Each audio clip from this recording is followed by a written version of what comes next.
The fish business on the island of Soto was popular among markets, and the business boomed like no other. Most engines don't like fish. The smell and its strength usually get to their smoke boxes. But having pulled the flying kipper for so long, Henry didn't mind it. Although Henry didn't mind it, Arthur loved it. Arthur has a line dedicated to fish trains. He enjoys it very much, running up and down the seaside with the smell of fish and a stripe in his pocket. One day, the Fat Controller came to see Arthur.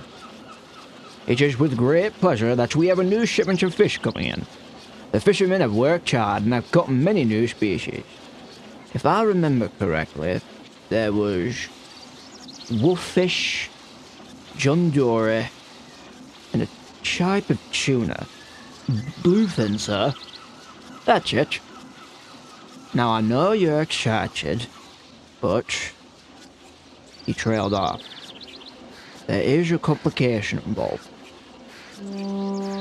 Sir, you will have to take advantage, and they are rather troublesome. You and I know that it has not been too long since your accident. But I do trust you, Arthur. You work beautifully and you don't argue. I expect nothing less from you," he encouraged.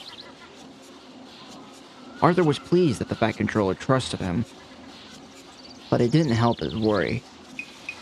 The Fat Controller was right. It hadn't been long, but Arthur still had not gotten over his accident. Every time he had to take the troublesome vans, he felt the dread deep in his will.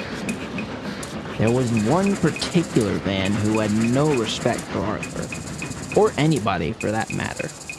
Try as Arthur might, he couldn't hide his worry in front of him. The van would see this, much to Arthur's nerve. "Look here, boys. I think the fishermen have caught a new species of whale. But he doesn't swim well." The vans all laughed. The sound grated on Arthur. As Arthur puffed down the line, the van led the others in holding him back. Though Arthur was a strong engine, it was still tedious to deal with this. It was tedious for the vans to keep up with Arthur, and one by one they stopped their tricks, except the one. Though impatient, he was persistent, which wore Arthur down.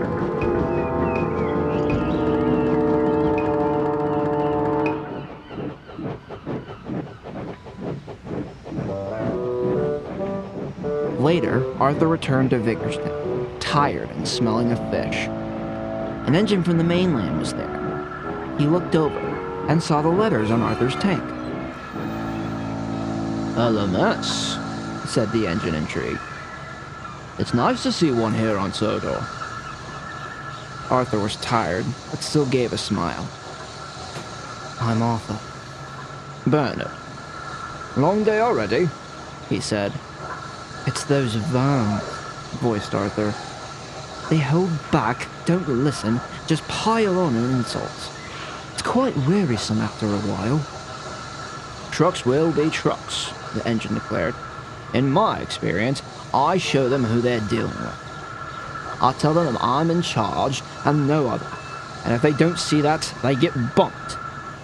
I'm not one to praise tank engines, but I see that you work hard." Thank you? But what about the fish?" Arthur inquired. "Fish? Oh, well, trucks will be trucks regardless of the goods."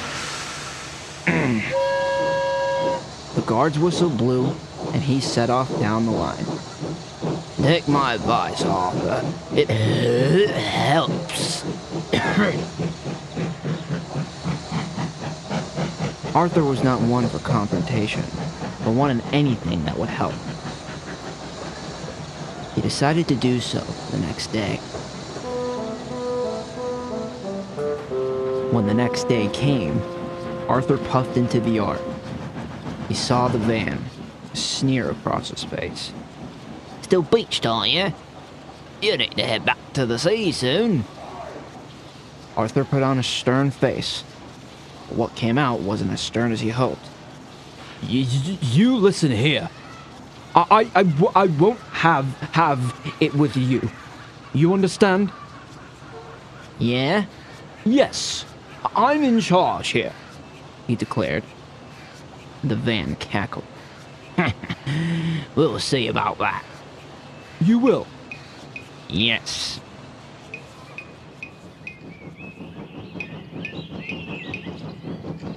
The van came quietly for a bit. Until he didn't. He called the tank engine names and tried to hold him back. Even with his strength, Arthur still found it tedious. What did I say? He finally snapped, giving the van a harder. The van seethed, but kept on. Now understanding Arthur's stress, the other vans became annoyed as well.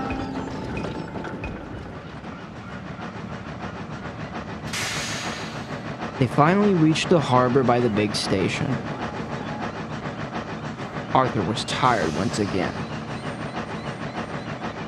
A train of tankers was over by the siding.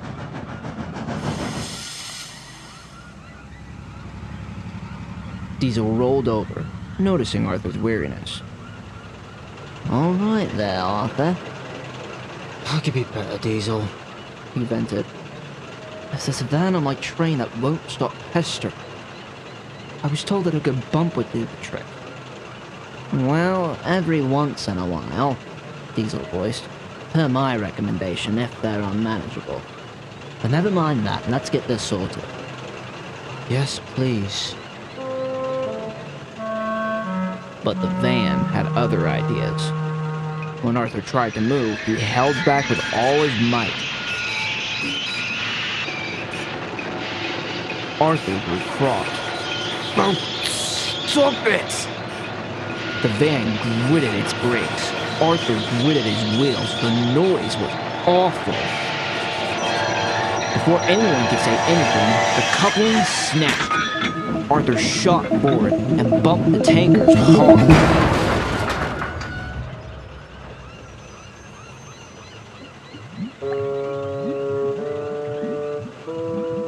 He bumped them so hard that some started to leak.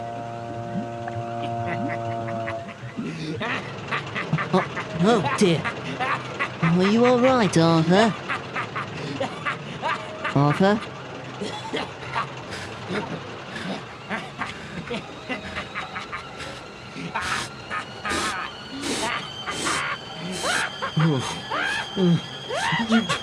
You idiot! You bloody idiot! Stupid, stupid, stupid, stupid, stupid, you so stupid!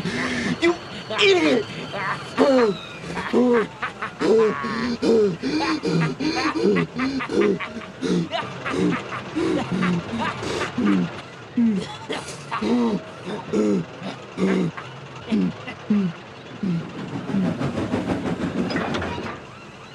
When the vans had been unloaded, Arthur coupled up with them. He was humiliated. The other vans felt ashamed for being on the same train as the one. And Diesel felt sorry for him. It wouldn't be only him to notice. Over the next few days, when others passed Arthur, they noticed his usual stride wasn't there. They didn't like seeing him so down, and told the Vat Controller. It's not like him to be so down working fish, sir. I think something must have happened. Yes, something did happen, said Diesel. And he told the Vat Controller about the van and tankers. I see. I have a lot to do today, which I shall see him tonight, he declared. That night, Ginty, Pug, and other engines from the mainland were talking and laughing in the sheds. Arthur was too sad to join in. You alright, Arthur? Called Pug. I don't know what I should do, mumbled Arthur. What do you mean? Well, one of the vans I've been taking must be a pest. I can't get him under control. I was told to give them a bump or two to let them know I was in charge. Who was the one who told you this? Bernard. He advised that I should give the trucks a bump if they disobeyed me.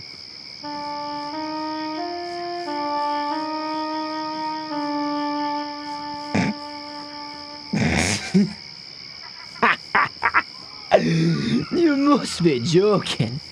In all my years working with that engine, he's barely pulled any goods.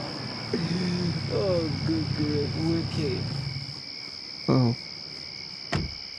The Fat Controller arrived at the sheds. Arthur!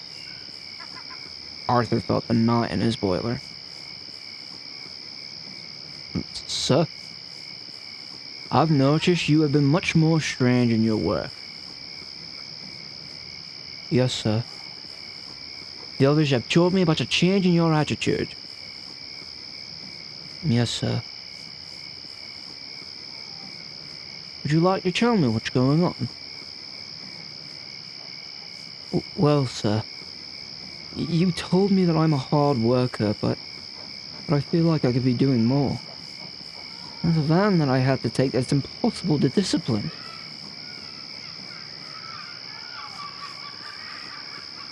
Was he the one who caused that accident with the tankage? He asked benignly. Yes, sir. I wish that I had gotten him under control sooner, or at all. That controller nodded. It's alright. If he's being disorderly, I can arrange for him not to be on your train. No, sir. He's important. He carries a lot of the tuna. I want to handle him, but I don't know how. Excuse me, sir, called Ginty.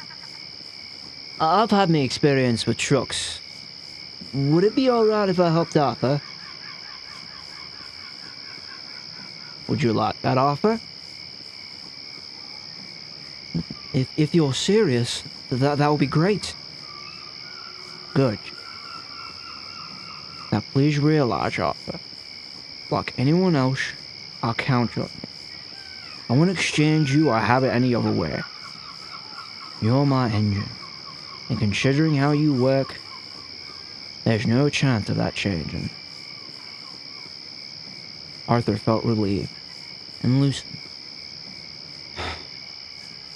Thank you, sir. Of course. Now, I must be off. Supper's waiting for me at home, he said, and he hurried off.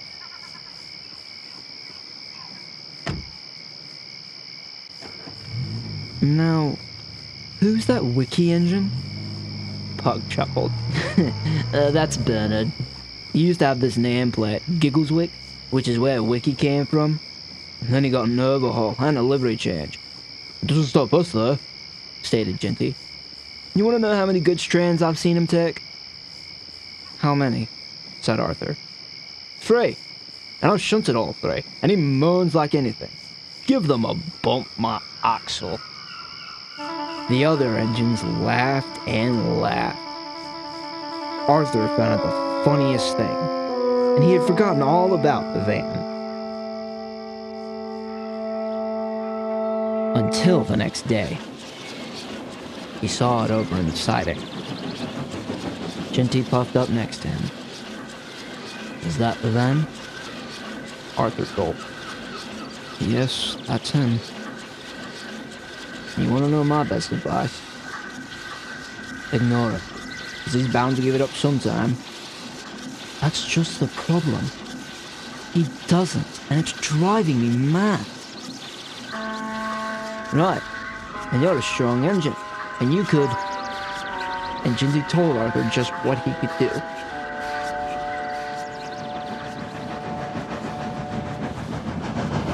Look. Did your oil sell off well, Mr. Well?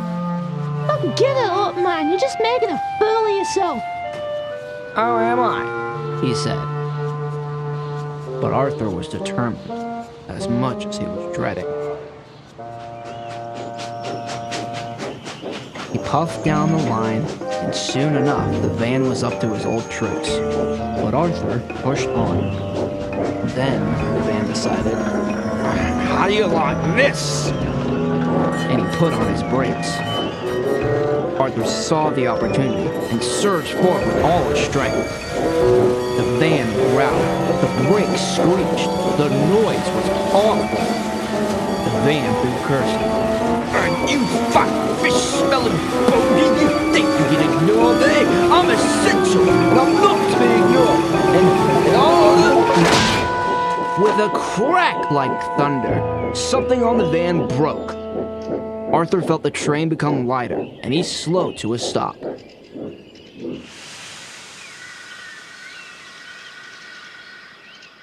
The guard came out of the brake van and came to see what the problem was. "Just as I thought. Worn brakes. I reckon those will need replacing. What were you thinking, putting on old brakes like that?" The van didn't say anything now. Arthur was delighted. The trucks, too. They laughed and laughed.